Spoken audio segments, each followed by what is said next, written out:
It's these little moments that make you think, that's why I did 50 flights with this airline this year. All passengers on flight 1. A lot of people need to be downgraded, so it needed to happen, sort of a bit of a cleansing of the databases, which is fine. So anyone that plays computer games, you see this stuff. There's a lot that the airline hotel loyalty industry can learn from computer games. The brand is there, people understand it, it's the home airline. It's easy to fly them and engage with. There's credit cards in the market. Airlines are not that great outside the home market. They don't have the loyalty to this brand because, well, if I don't have status, why would I'm just going to fly whoever's cheapest. I'm here today with Mark Ross-Smith, the CEO and co-founder of StatusMatch. It's really interesting how we actually met. I remember we were flying to Madrid. I was super hungover that night, and naturally when I'm super hungover, I notice airline things more often than when I'm not hungover. And so I was boarding this flight to Madrid, Dreamliner on the Aeroplan, and I see this guy have a Malaysian Airlines tag, and I'm like, who the heck has a Malaysian Airlines tag on a Euro regional flight? And so I ask, why do you have a Malaysia Airlines tag? And you say, I work for Malaysia Airlines. And I'm like, interesting. And then we go our separate ways. But then suddenly on the bus to the city, when we arrive in Madrid, you're there and a whole conversation starts about loyalty. And you say, I'm in Madrid to go to this loyalty conference, right? That's correct. And then I get into the conference because you told me, it's a great conference to go to. And I go and I have a great time, but learn more about loyalty. And then we end up doing an interview. So, just that conversation really started off things to show that there's a lot to loyalty. And I think there's this curiosity, at least to me, I have this innate curiosity. And we've already been talking for an hour and a half. So I think that goes to show. The last time you were talking about this cliff, this loyalty cliff, did it really happen? This loyalty cliff where, there was a big opportunity for airlines to snatch all these loyalty members who were going to, expire, their status was going to expire. Exactly. We coined the term the status cliff. The New York Times called it the status, the great reset of elite status in the airline industry. And there was another publication called it Status Armageddon is coming. It's like doom word plus status. And how this all came about was airlines and hotels had been extending elite status during COVID to protect their members, to keep people at their status tier, because not everyone could travel. There was still lockdowns and restrictions on travel, and not everyone could travel. So, we'll keep you at gold for another year. You've been loyal to us, we'll be loyal to you. That was the message. That ran out at the end of 2022, and 23 comes along, and airlines and hotels are like, well, the world's open again. Should we've been extending your status for the last few years. We've done the right thing by you. Now you need to start traveling again. You need to start paying us. Demand is coming back. Airfares are expensive. Hotels are expensive. It's time to get back on the road. If you're serious and still a traveler, you're going to earn that gold status legit on merit this time. And so what we saw at the beginning of this year, end of last year, was the first signs of airlines downgrading people for the first time in 2 to 3 years. What this meant is you've got 2 or 3 years of people that should have been downgraded in previous years that weren't. So there was a bit of a bubble. There was a bit of a pent-up group of people that were due for a downgrade. And that's what happened. This status cliff. Imagine a cliff with little lemmings walking off and going to their death. I've seen cartoons, yes. Yeah, it's a bit of that. So, we estimated in North America alone, there was probably somewhere between, 2 and 5 million people downgrade in status. 2 and 5 million people. Somewhere between all airlines and all hotel statuses in the first quarter 2023. Somewhere between that. And we were raising these alarm bells last year. Anyone that's been to any conference has seen me sort of out there sort of saying, hey guys, there's a lot of people being downgraded here. And while a lot of people need to be downgraded, so it needed to happen, sort of a bit of a cleansing of the databases, which is fine, it also represents an opportunity. So if some airlines and hotels are losing members over on the left over here, there's a customer acquisition opportunity. So these folks might not be flying as much, but they're still interested in status. They've still had a taste of the airline lounge or the business class check-in or the priority security or the free upgrades or all the the fun stuff, all the perks that come with travel. What makes economy flying fun? I don't think there's such a thing as the fun of economy. Livable, but yeah. You can fly in economy, but you still get the business class or the first class lounge. You still get to board the flight with all the business class passengers. It just makes it a little bit more comfortable. It's the cabin manager coming down and, welcome back. You're one of our most loyal members and you're in like 64E in the middle, like somewhere. Can I get you something to drink from business class to just one little, I'll sneak it in for you. It's these little moments that make you think, that's why I did 50 flights with this airline this year, to get that one glass of champagne when I was in economy. So the guy next to me would wonder, who is that is getting a free business class? A bit off topic here, but you get, where are we going to get the status cliff? Yeah, the status cliff. So there was it was a bit of a cliff in itself what you were trying to it was huge. There's a heap of people that lost status. And two things happened. Firstly, we saw it as a major customer acquisition opportunity. It was the biggest customer acquisition opportunity for airlines and hotels I believe in the history of aviation. We've got millions of people that are going to shift their business from one airline to another, or hotel from another, or at least thinking they might have been hooked on one brand, maybe not flying as much, maybe not traveling as much, maybe their company policy doesn't let them travel yet. There's still a lot of corporates where travel is still restricted in terms of budgets and client meetings and things like this. So they want to travel, but the budget's not there yet. Or maybe it's just been sort of released so they can start traveling again and these sorts of things. And if you go downgrading these people, they're unhooked at that point. They don't have the loyalty to this brand because, if I don't have status, why would I'm just going to fly whoever's cheapest or the best network or timing or whatever. Some other reason that's not loyalty. And this, I feel, is dangerous for some airlines because all these people are unhooked and now they're looking for things like price, especially if the employer is paying for it. It's like, for the first time in their life, they're looking at low-cost airlines. They're like, it's like a temptation. Yeah. If you're used to paying $300 on a flight with legacy airline A, and then low-cost airline has $50 flights when you got to pay for bags and seats, and you're still ahead after paying for all the add-ons. So, let's try it. Let's give it a shot. And they try it and they go, you know what? The seat pitch is more or less the same as I'm used to on the legacy airline. I don't care about the status because I didn't have it anyway. But I'm getting the seat that I want. I'm still getting the free bag. I'm getting maybe a bigger seat, an exit row, the bulkhead, or a big up front seat, or something like this. I'm actually getting more than I was getting on the legacy airline. Don't care about the miles because I can't redeem them for the business class flight. I want my family to Paris next year because flights are full. So my miles are less valuable these days anyway. So people are reassessing for the first time. They're looking for something different. They're trying something different. And like, this is not as bad as I thought. So in some ways, I think this is a bit of a boon for low-cost airlines because they're seeing people that are moving away from big legacy airlines because they're being downgraded. They're trying the low-cost alternative. Like, this is not as bad as we thought. It's not amazing, but it gets me there. It's safe. It checks all the boxes. I'm getting more I'm getting more value. Getting more value on each trip than I thought I was getting with other brands. Then they try it again. And then again. Then they get the credit card. Start making the airline more money. And suddenly they're hooked on a new loyalty program. And so I think what we're seeing is, at least in some markets, a bit of a shift from what we'll call legacy loyalty to low-cost loyalty. It's not really low-cost, still makes a lot of money. It's just low-cost airlines running it. So I think it's an interesting dynamic that we're seeing off the back of this status cliff where there's definitely a change of behavior from a StatusMatch perspective, people wanting to shift brands.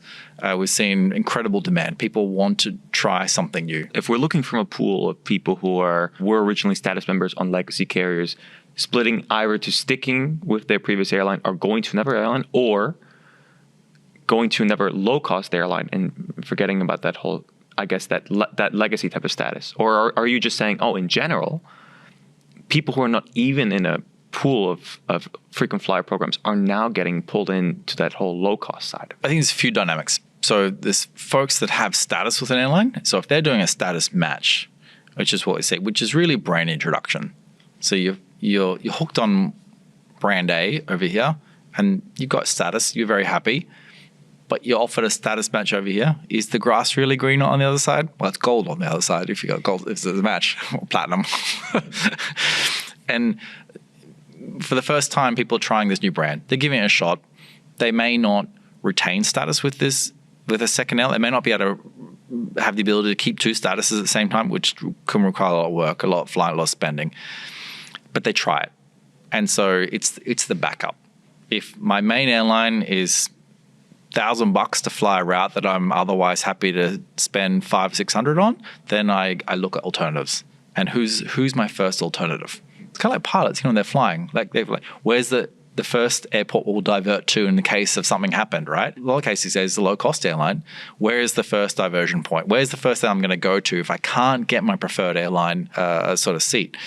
We're at Aviation Festival Americas. Yeah. And on stage earlier, Barry, CEO of Frontier, he's talking about the Go Wild Pass, which is it's kind of a loyalty subscription in a way. You pay a fee and you get unlimited flights for, I think it's 1 cent. What's it per flight? 1 cent, basically free flying. Well, you pay don't quote me. Anyway, it's a subscription. I'm quoting on everything, Mark. You know that. It's a subscription. He talks about this as you buy the pass, keep it in your back pocket. So it's kind of like staff standby flights, except it's a confirmed ticket. I thought it was a really interesting way to look at it. So you've got your main airline that you fly with, but if something happens, you need to go back early and the change fees are too much, or they cancel your flight or something, you take the credit on a cancelled flight that the airline's going to offer you, and you've got this pass in the back pocket. It's your first point. It's your first diversion point of going this other route over here. So I think there's a lot of people out there that will have two brands that they prefer. There's one they prefer head and shoulders above the rest, and then there's a go-to couple of others. And to be on that consideration set, they need to have some brand lock-in. So there needs to be a status level there that person holds, or a credit card, subscription of some sort. There's got to be something else, because if there's no brand affinity, there's no lock-in effect there, you're competing as a brand. You're competing with 10 other airlines. Yeah, that goes into that whole. We were talking about this earlier, about this loyalty to price. That play into that.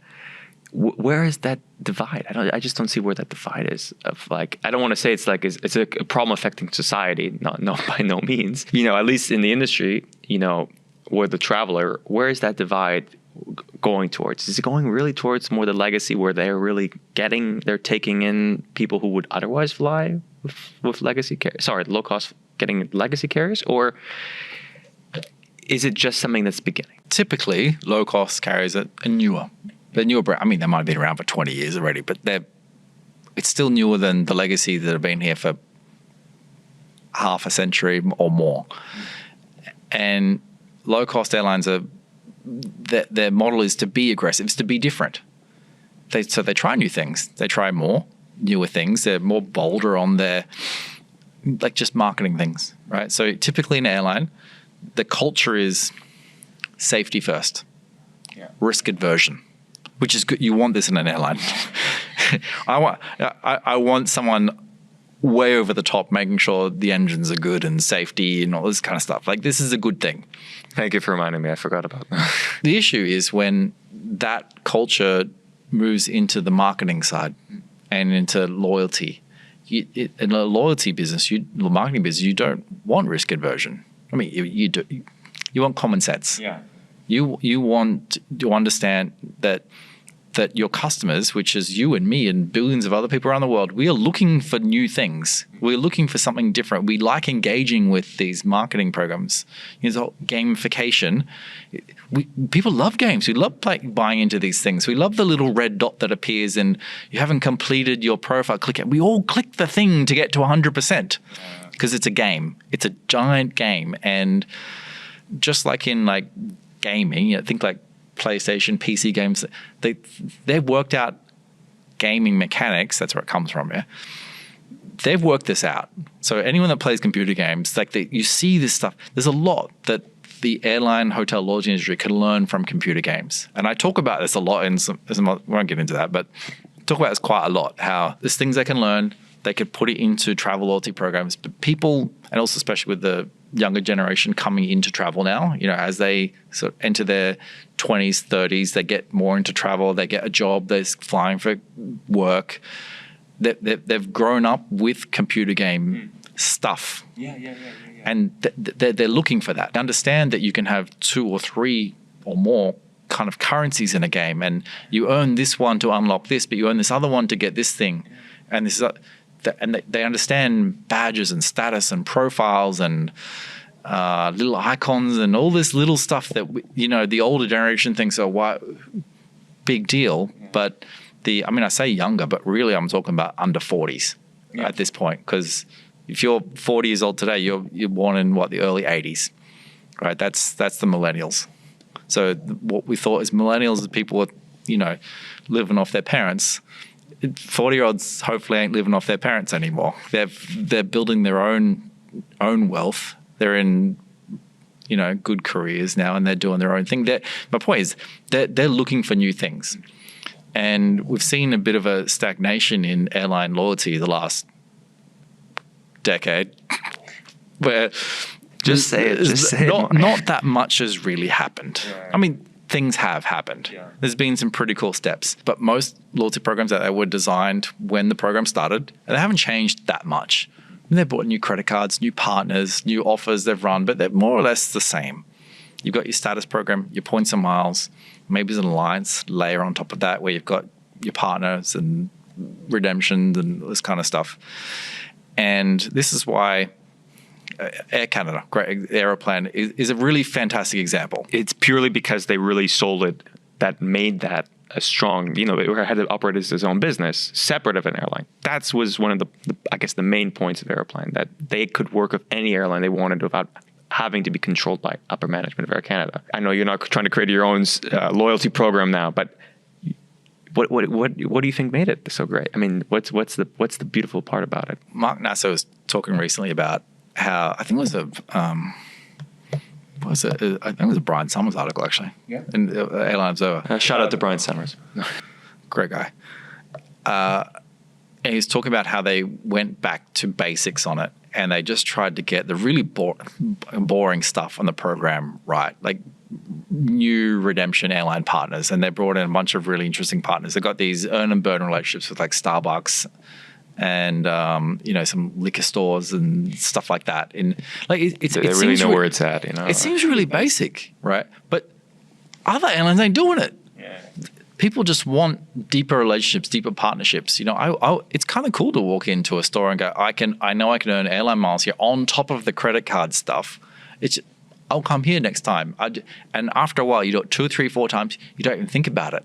It's a habit at that point, right? And to create a new human behavior habit, to stop you going into coffee shop A and going to coffee shop B, you need that repetitive behavior. You need to get you doing it a few times.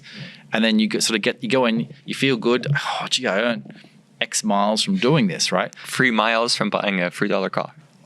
Yeah, I'm not going to get my first class flight from my 3 coffees I bought this week, but that's not the point. The point is it's a deeper relationship with that brand, and it's getting me to choose brand B versus brand A over here. Now, if I do that one time, that's cool, and then they get this other partner over here, and then suddenly I'm earning my airline miles over here, and you've got all this ecosystem of daily lifestyle type earn, all centralizing into my one, in Air Canada's case, into the Aeroplan account. Suddenly, I'm more loyal to Aeroplan as a currency, and I'm more likely to do more and buy flights with them and do all the stuff within their ecosystem and their partners than anyone else, just because that suits my lifestyle more. So again, this is not rocket science stuff, but the article Mark Nass was talking about, quote in here, is how they just got back to basics and they're just doing these things really, really well. And I think there's a bunch of programs out there that sort of lost sight of that somewhere along the line, where they were just so hyper-focused on credit cards or so hyper-focused on redemption or something else. And they lost sight of people want interesting things that affect their daily life and bring real value to their interaction with that brand as well. And so I think for that reason, it's a very simplistic reason, but probably took a lot of hours to reach that conclusion internally, right? It's, the simple things take forever to figure out. But when we look at it, go, well, of course that makes sense. It was probably a year of constantly thinking about it in rooms and drinks and dinners and to get to that point. But you look at it now, and on the surface, I don't know the numbers internally, but on the surface, it looks fantastic. It looks like a really great program. I obviously don't live there, so it doesn't suit me that well living in Asia. But a lot of people still get it for being part of this whole Star Alliance network. And in the end, it's still recommendable, for someone who's maybe in Japan who flies ANA on a basis can get Aeroplan. Or you would say that, because I know many people who do, or would you say that maybe that's a mistake? I don't know. That people in other places that are not in Canada still get taking it, because I know many people who. Well, this brings up an interesting point. Generally, an airline in their home market does quite well. Yeah. The brand is there. People understand it. It's the home airline. It's easy to fly them and engage with. There's credit cards in that market. Airlines are not that great outside the home market. So I live in Malaysia. Yeah. Air Canada doesn't fly there. So not much sense to me to engage there much. Let's say I lived in somewhere like, I used to live in Hong Kong, right? Air Canada flies there. Living in Hong Kong, you got a choice of, 100 airlines you can fly to pretty much anywhere in the world in one flight. Airlines great in the home market, less so in the other markets they service. And so we've seen a lot of interesting data around how airlines are acquiring customers in their non-core markets. So the home market generally under control. The other markets, less so, just because there's so much competition. So if I live in Hong Kong and I think of an airline, you say, name 5 airlines. Air Canada is not one of those top 5. It's going to be Cathay Pacific, maybe maybe a bunch of mainland Chinese airlines after that. Maybe like an Emirates, British Airways because of the connection, the heritage, maybe something like that. Yeah, no, we've seen airlines looking for assistance in acquiring customers in these other markets. Obviously, StatusMatch is a big part of that, helping them do that. And that it's a way to get people into that loyalty ecosystem in a non-core market that otherwise that it's very difficult to get access to. That's a great way to sort of kickstart a relationship, get people into the brand. And for the airline, it's like all incremental revenue at that point. If you're acquiring someone in a market where it's hard to get access to them. So we're seeing loyalty expand in different ways like that, which I think is fantastic because it's someone like Hong Kong, you've got a choice, and if I can, I'll give Air Canada a shot. I'll give American Airlines, I'll give someone else a shot. I think this is good for the industry as a whole as well. You don't think that even if it's just a Star Alliance hub in itself where Air Canada doesn't serve, you don't think that Aeroplan plays a role just because of the utility of it? I mean, they have one of the supposedly the most partner airlines of any frequent flyer program out there. And as you said, the other extras add on to that, or in the end, it doesn't really make a difference. I think you need the ability to fly the home airline still. So you need the ability to fly, in that case, Air Canada, where because that's where you're still going to get the most bang for your buck. Yeah. So you could fly Star Alliance airlines till your eyeballs pop out, but you're never going to be treated as well as if you would be on the home airline. Right. So, me living in Southeast Asia, I have Singapore Airlines KrisFlyer status. So it makes sense for me to fly Singapore Airlines where I can. It makes sense because I'm going to get better treatment on there than I would on. For this trip, I flew Star Alliance on ANA and United, and I was treated quite well as a Star Gold member on that as well, but not as well as I was on Singapore Airlines. Singapore is Singapore, but all right. Yeah. Right. Glad we have the same answer. I guess, we all, as frequent flyers, we all love legacies, just talking about legacies all day. But going back to, what you were saying about this push towards loyalty to price and all the credit cards on low-cost carriers, the CEO of Frontier this morning was saying that, they're making $81 ancillary per every passenger, I believe, and they're trying to go for 85. The highest, I believe I think we talked that it was the highest in the world in that regard for low-cost carriers. It's definitely highest in this market. Might be in the world. Other than trying to hand out chocolate to passengers at airports, which I guess you can speak of too. Do you recommend? Do you see? Because you're playing a big part in that, helping airlines try to increase that. What do you see? What techniques do you see them trying to increase that ancillary base? So I think I talk about where's the next $100 billion in loyalty and ancillary revenue coming from. I believe it's in loyalty, and I'll tell you why. when you book an airline ticket today, on the airline website, you select a seat, your ticket, you pay an extra X dollars to select a seat, maybe add some bags, maybe add some insurance, a couple other upsells in there. Does the insurance? Do you have an idea of how much the insurance actually sells in that case in terms of loyal? It varies, not by market, I would guess. Can you go a bit into that? Just I'm not too sure, to be frank. Okay, no, because I was wondering if maybe there's some countries more or less. It has to do with culture in that regard. I don't know. Just because I always pass by it when I'm booking a flight, but I never get it. There was one airline I booked last week in an Asian airline, Southeast Asian airline, and the insurance product they presented me with, it was, I think it was designed to scare me. It's like the disaster's going to hit unless you do this. Are you sure you don't want to be protected on this trip for only another $18, whatever it was? So was it like a hurricane, or what did they say? They used the whole, FUD, fear, uncertainty, doubt. They used that as a sales mechanism to try and drive. And I thought, I see this stuff. I overanalyze the heck out of all airline stuff. So when I see this stuff, I'm thinking... So it takes you more than an hour to book one flight, one sector, which takes only 5 steps. Dude, it takes me a week to book a flight. I'm like the worst person to book a flight because I'm analyzing every possible option to figure out you'd think I'm pretty good at this stuff, and it takes me a while. Do you analyze also the hazard page? You can't bring batteries in your carry-on stuff. No, that's just default. No on everything now. But I do like analyzing airline websites, especially the flow, because for me, the stuff they're selling is not relevant to me. So me as a frequent flyer with status with and I've had status with airlines for 20 years. I've got lifetime status with many airlines. So I'm firmly in the customer position, being a frequent flyer, but I also am in the industry. And so I see and I've worked for airlines, so I see both sides of this. And because there is nothing that appeals to me in the booking flow, I'm thinking, well, the airlines, there's lost opportunity here. They could be making some money out of me, but they're not. And this is where I feel the next, I call it 100 billion, it could be more or less, where the next wave of ancillary, where the next wave of revenue is coming from. So to your point on Frontier, how are they going to get from 81 to 85, I think you said? How do they get to 100? I think that's in loyalty, because today people have loyalty status on airline, generally the top 5% of members in the database. On a big airline, they can represent anywhere between 30 and 40% of total revenue. So this is ticket sales to the airline. So this group as a whole are worth more than any other group that the airline has. They fly more, they spend more, they're booking tickets generally within, close to the departure date. So they're paying more for the fare as well. They, generally need less servicing because they understand how things work.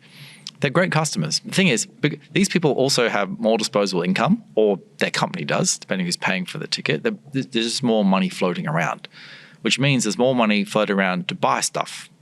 So why wouldn't these people buy more? Because they're not price sensitive. They're booking based on value. If they're booking based on price, everyone would be flying a low-cost airline. They're not. They're booking based on value because they want to feel good, because they like going into the club because Judy's there to welcome them on a Friday afternoon, and they like that. It's a habit.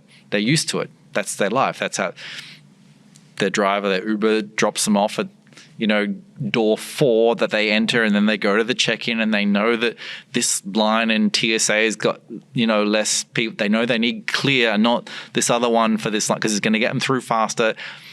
There's a habit there. And they're stuck on that habit. They know how it works. And they also want more on a continuous basis. It's all value-based. It's not, if it's based on price, they might be on a bus. It's about value. So the question is, in my mind, what would these people pay for? And how can you bring more value to their travel experience? Now, these people might want, and they will want, different things to your once-a-year traveler. So your once-a-year traveler wants a great seat, wants the bag, and they're taking 2 bags because they're going, and they're going skiing, and for their, it's a different profile of customer. What else would they buy, and how can like us as a company, that's what we do. We support airline loyalty and hotel programs on ancillary type services for these customers, for status customers, because that's where we believe a lot of the upside is from where they are right now. And that might look and feel a little different for different. I'll give you a good example. So recently I flew Oman Air for the first time. And I booked it as a first class ticket. And What sector is this on? this was KL to Muscat to London and return.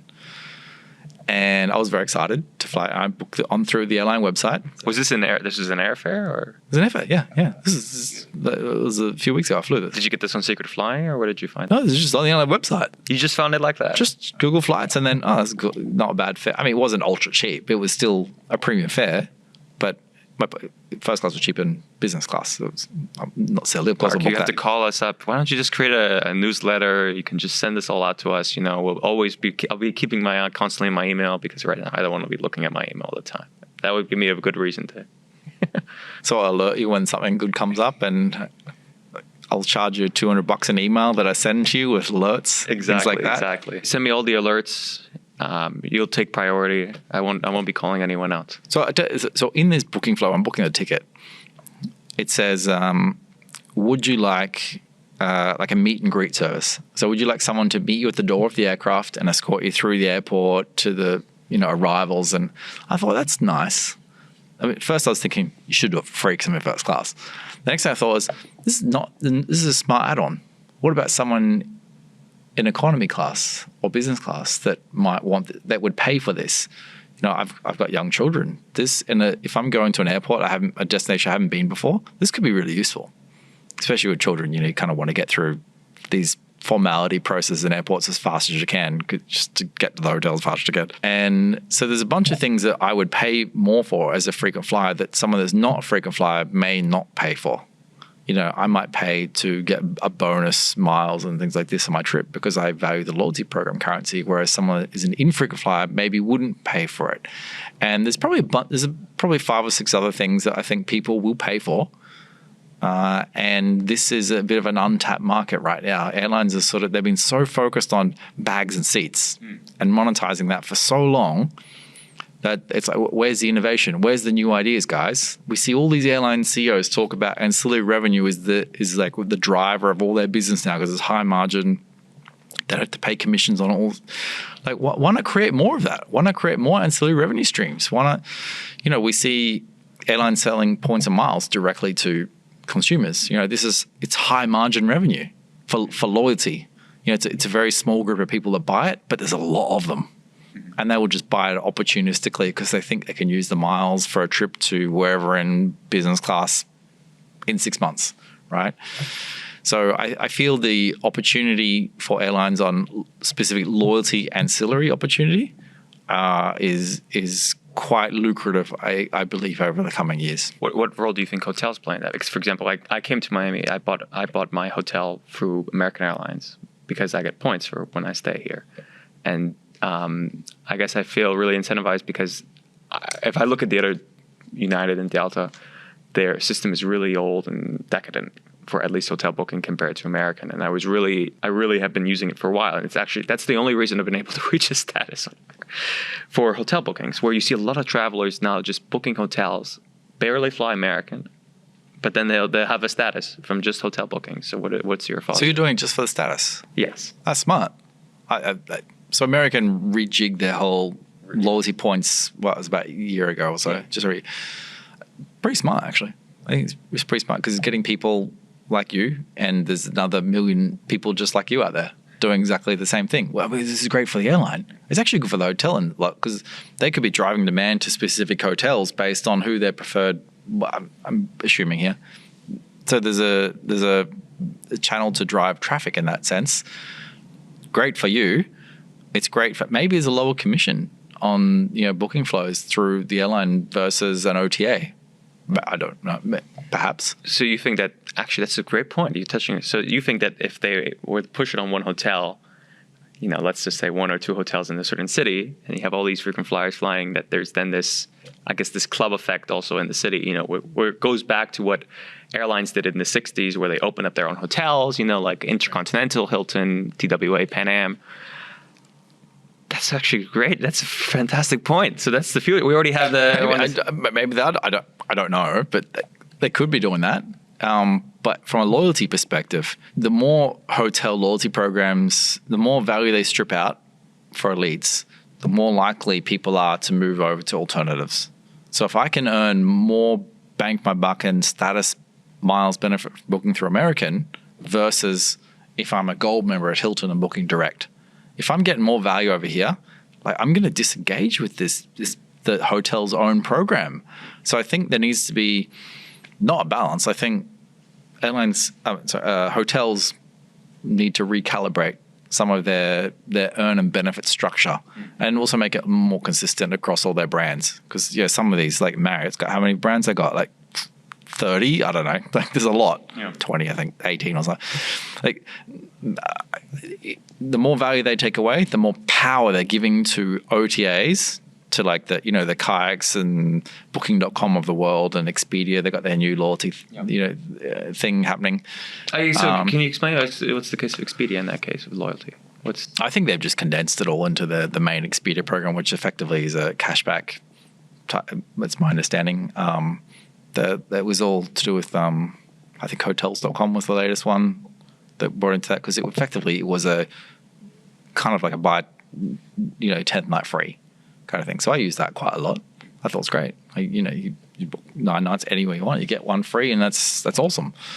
But that's effectively changed from a free night into a kind of quasi cashback type offering. So it's less lucrative now. So do you think let's I don't know, the likes of Kiwi, which is trying to sell these self-connect and cheapest flights, because I guess I'm starting off with that because airlines first of all are competitors with their own frequent flyer programs. Across the board, can we see, the possibility to receive flights for, every flight you take with just the OTA creating that? Do you think there's an opportunity there for, because it's always annoying when you have to fly, you want to fly some destination and then that your airline doesn't fly of status, but then in the end, of course, the value would be lowered towards some more low-cost customer and such. By and large, OTAs have done a fairly poor job at their loyalty offering, and I think it's because they haven't tapped into the fact that frequent flyers, frequent travelers, they're less price conscious. Whereas OTAs, if you go to, it's all about price. It's all about like, get this deal, this hotel. It's only 2 rooms remaining. It's hot deal. It's all price. Frequent travelers, price is generally not the top consideration. Generally, it's something else. It's, I want my points, I want perks, I want to feel good about this. And if I can feel good about booking with you, great. But that's not the price is not driving it there. So why aren't OTAs doing deals to sign people up to the airline's loyalty program in their booking path? Like, you're not a member of this program, join here. Why aren't they doing some kind of affiliate deal with the airline to say, look, if we get someone to sign up in our booking flow to your loyalty program, we want X% of their revenue for the next whatever, because we're bringing you a new customer at this point. So yeah, sell them a ticket by all means, take commission from that, great.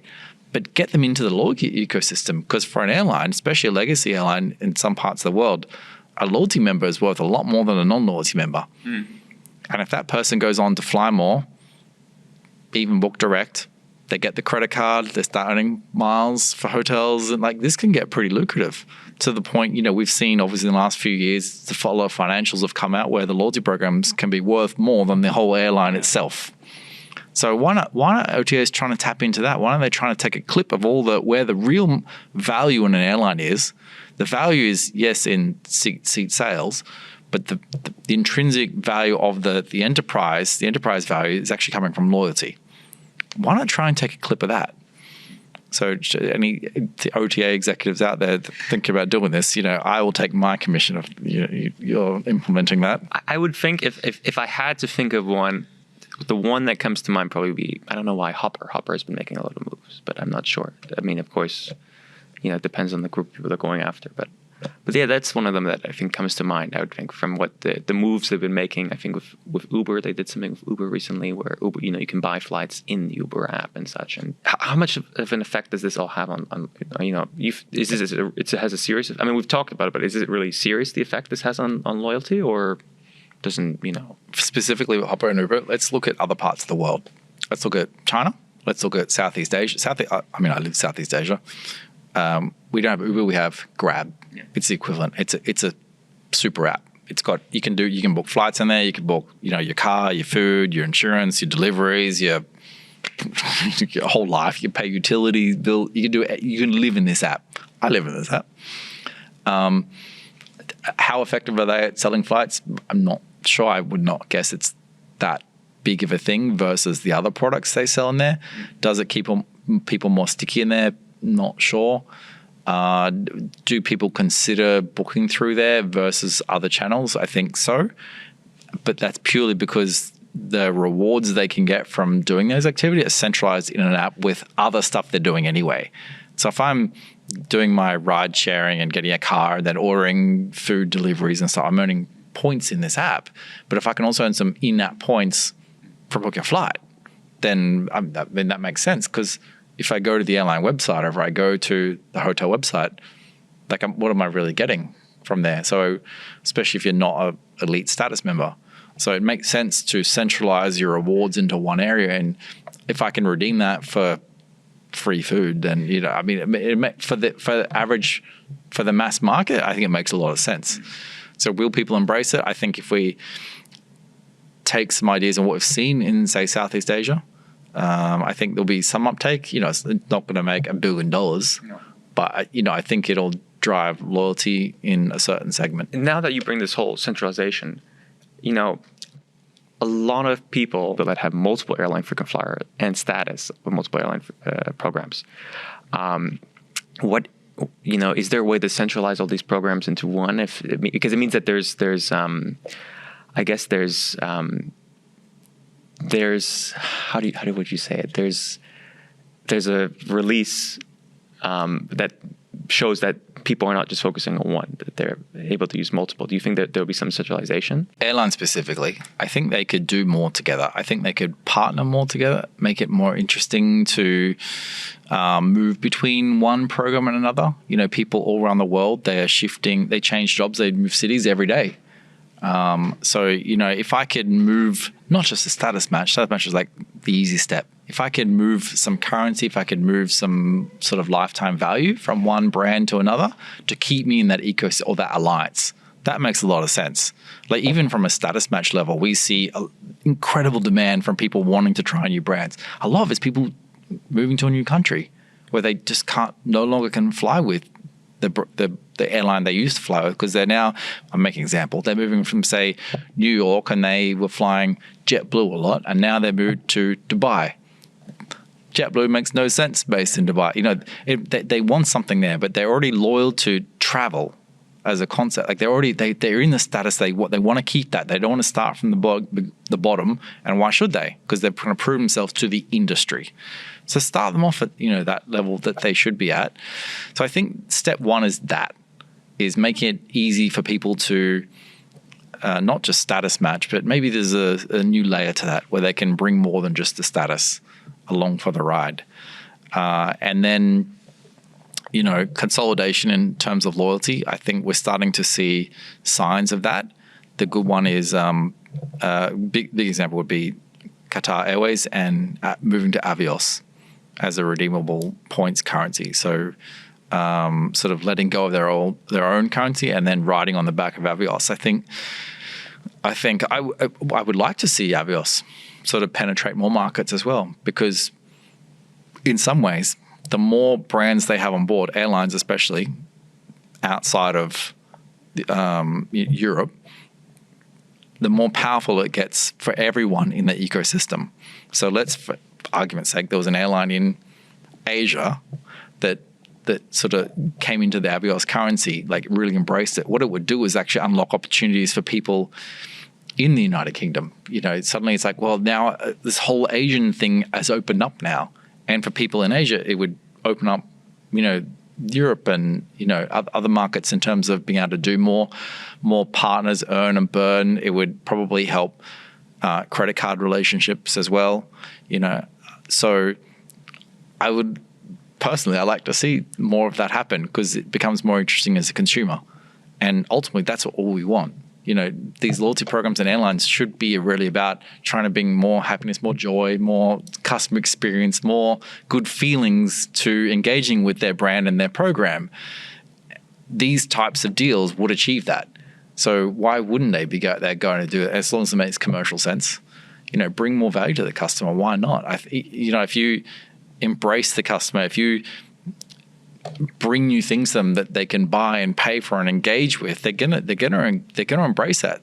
They're gonna say, thank you, and give it a shot. So maybe that'd be interesting. I guess the thought is it would be an interesting strategy for other airlines to take into other programs with time.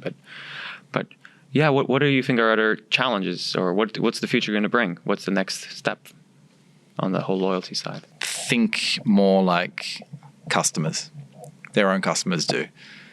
And a bit of this comes down to people in these airlines, in these hotels, being customers of their own product. And, doing the hard yards and earning status on merit and working in an airline. Very few people in an airline have earned status on merit themselves outside of that job. They just hasn't happened. So there's less thinking. It's not wrong thinking. It's just less thinking from a customer perspective. If there is more thinking from a customer perspective, it's a different lens. So when they're creating new products, when they're looking at changing things and doing new innovations, they're coming with this customer first lens. And ultimately, that's going to benefit you and me and billions of other people around the world. And if it benefits all of us, maybe we pay more, maybe we fly more, maybe we engage more, maybe we get the credit card, maybe we do more stuff. Yeah. So I think the future of airline loyalty is making it more interesting. More gamification, more offers, more things to do. And what that might look and feel different in different markets. But ultimately, if it's more interesting for people to engage with the program, they're going to spend more. Yeah. Okay, great. Thank you so much, Mark. Really, I love that. I hope that you'll help me with my status in the long term. I will help you in the status in the long term. Thank you so much for watching. Please don't forget to subscribe, and looking forward to seeing you on the next episode.